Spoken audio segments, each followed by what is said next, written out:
That's not my place. However, I tell them to speak up and express themselves, because if you don't express yourself, what's going to happen is it's going to be a issue for you later on, sooner than rather than later. So you should always speak your mind and express yourself to the most respectful way that you can. And in this case, it's by voting. Mm-hmm. If they can't vote, but I'm sure you can't vote. But but for anybody else, just vote. But there'll be a time for them to vote. And they should definitely exercise that right. Yes, for real. Especially with stuff that's going on today. We talk about a lot of same topics. You talk about a lot of people that you helped. Who helped you out? Who is the person that you run to? Oh, family. All day, since day one. You got to use your family and your support system at all times, because those are the people that should be only a phone call away if you ever go through anything, or not if, when you go through anything in life. Because, like I said, we're human beings, and we will be going through certain things. We'll be through, heartbreak, death. We all experience these type of things. So we need people to be behind us and support us through these tough times in our life. And then, of course, self-care. That is true. That is true. We all need self-care and self-love sometimes. Especially with that, do you ever deal with a young person who doesn't have a family and goes with family issues? I have in the past. And one thing you learn very quickly is that sometimes having a family is not just related to blood relatives. So if anybody that you are close with, so sometimes you'll have godparents, you'll have an uncle, you'll have even a teacher. Sometimes I have kids that their teacher's like a father to them. That's your family support system, and that's okay. So your family doesn't always have to be about blood related. It could be anybody that you feel close to, that you could talk to about anything, and share your deepest and toughest times that you struggle with.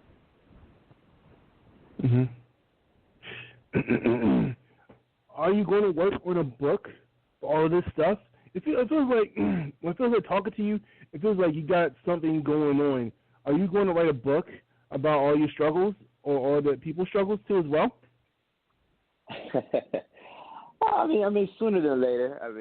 I'm pretty sure that's some of the things I'll be working on. So I think that, like I said, I think people need to hear from people they can relate to about the struggles that's particularly eminent for the black, or very common within the black community. So yes, I definitely plan on sharing those type of issues, definitely in writing a book in the near future. Speaking of family, families go through a lot now lately. Dysfunction, divorce, separation, the COVID-19, there's a lot of divorces going on, a lot of broken families, and marriages going on. What do you say to marriages that are broken and families that are broken, to all of this stuff? I would say get the help that you need and don't hesitate to get it. Because where in the past, people were, I said that they were kind of distracted, and how they were distracted by, with work, school, just everything else besides their relationship with their family members or their partner. What COVID did was that it forces people to deal with their issues. So if you and your wife were not communicating correctly or appropriately for the relationship, it got exposed during COVID, where now you get more arguments. Now you realize, oh my gosh, how can I stay in this relationship?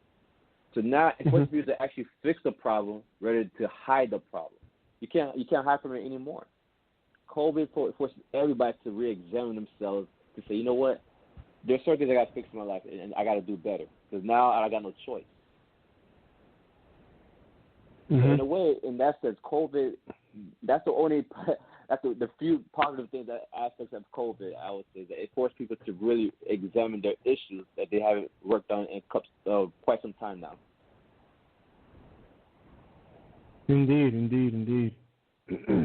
Speaking of this,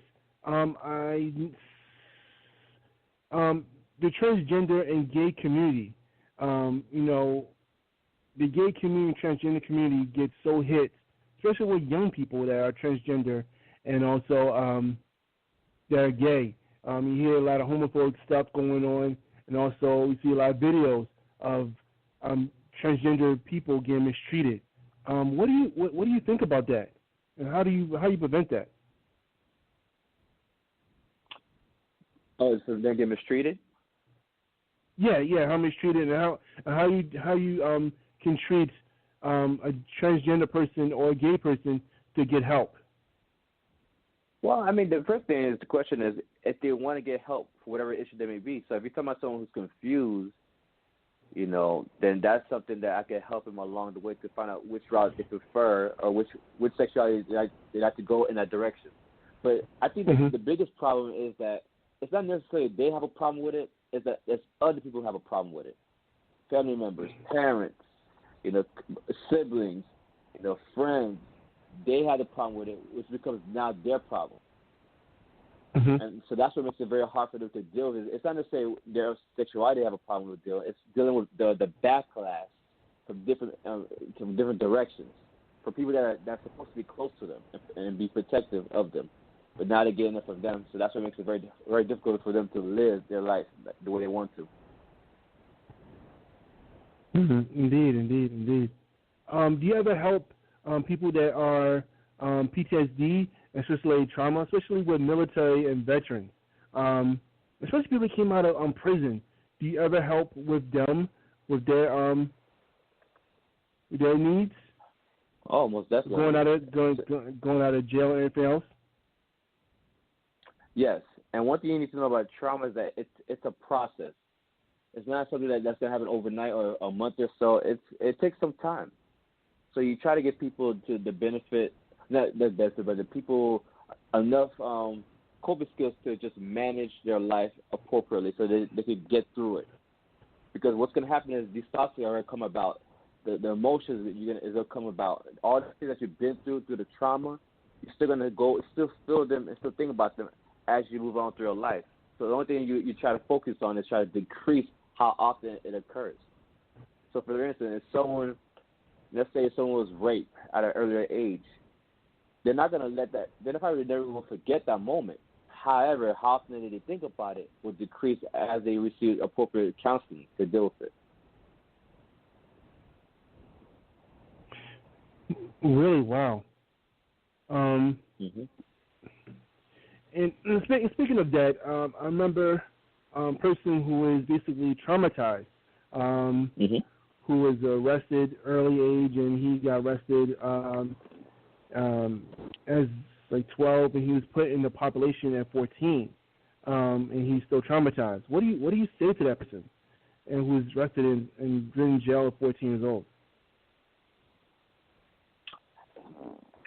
For that person, like I said, have a support system. One thing for sure, it's never easy, especially going into the system at that early of an age, because at that age you're still trying to figure yourself out. So now to be put in a predicament where life is going to be a lot difficult than it already is, it's going to be some hard times before it becomes some better times. So just surrounding yourself with people who love you, who care about you, who want the best for you, who will support you through the thick and thin, and just be there for you ultimately. And then, of course, we see the counseling. Because I think that's the number one thing that the people got to seek help. A lot of times with many issues like trauma, people feel like, I can figure it out on my own. I got this. I don't need no help. But you quickly realize that, yes, you do. You do need the help. And you need it very quickly. You need to get it right now. So I think that, like the hospital, people wait until basically when they're dying to go to the hospital. Same thing with therapy. People wait until something drastic happens when they get the help, which is not the case. Every year, most people get a yearly physical checkup. People need to start getting a mental checkup on a year-to-year basis. Yes. Every 6 months, I always get a mental health check for myself too as well.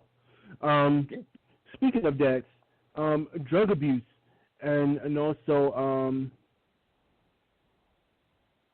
drug abuse and depression. There's a lot of people that are doing drug abuse. We in a world today where drugs are at an all-time high.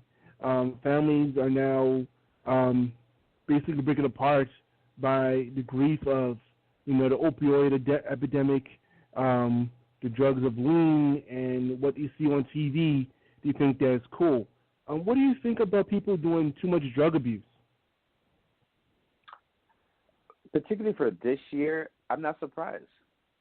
This year has been a tough year for many, if not all, people across the globe. Where people, and particularly in the U.S., what people are going through right now. Let's talk about that. So people who have lost their jobs. I believe the statistics say that about 38 Americans have lost their jobs. That's a lot of people. So now, especially in the black community, it was hard enough to put food on the table. So now you tell me that I have no job now to put food on the table. So now you got to find a way to take care of your family. Particularly for a black male, where you associate being a male as being a provider. Now you're not a provider. So now you go to those type of issues now. In addition to that, now you have people being killed by police officers. So now you can't provide for your family, and now when you go outside, you have to worry about if it's possible that you may get killed today by a police officer for a simple traffic stop. These are the things that people are worrying about on a day-to-day basis. And then prior to the election, people were worried about where the election might go. Oh my gosh, is this going to be the worst? The end of days because of the election. So the people are thinking about all types of stuff when it comes to the election. Didn't matter who they were voting for. It didn't matter. But a lot of people will invest into it, and people were worried about how it would turn out. So with all, and then of course, how can we forget COVID? Of course, people worried about actually dying. People in the beginning when people thought it was just a flu, as simple as a flu, and people were like, you know what, it's not as simple as a flu. It's people actually are dying from it, and not just a little bit. A lot of people are dying from it. So with all those things going on this year, yes, people are overcompensating by using drugs to deal with their problems because they don't know how to deal with it. Because they never had, for a lot of people, they didn't know how. They never had to deal with these type of problems, at least not at face value. Racism, discrimination, yes. COVID, no. Loss of jobs for some people, no. So this is very new to a lot of people. So as a matter of fact, if I did the research, I'm pretty sure alcohol sales probably went up double during this pandemic because people were drinking throughout this whole process.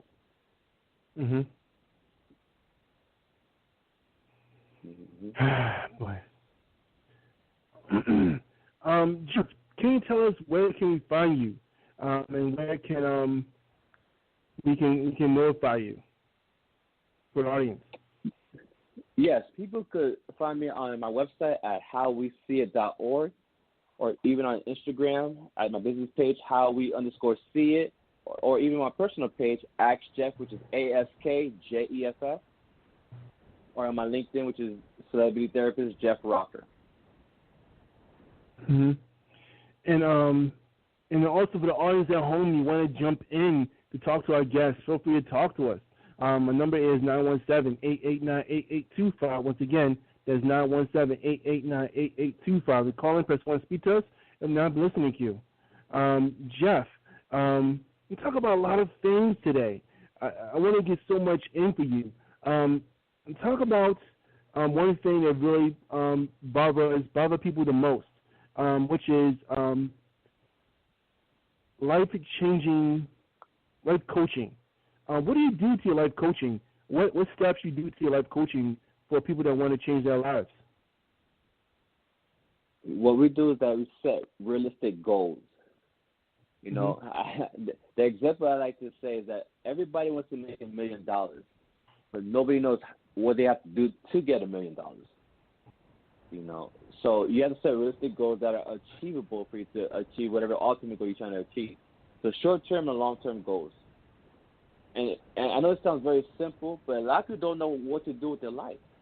People grew up where their parents told them what to do. As a child, they told you you're going to be a doctor, or you'll be a nurse, or you'll be a lawyer. But that was never their own passion. So now here they are as an adult, they struggle with that because they're like, I've been doing this for my parents all this time, but this is not really something I want to do. Mhm. and whatever. And sometimes whatever they want to do, they probably were never supported by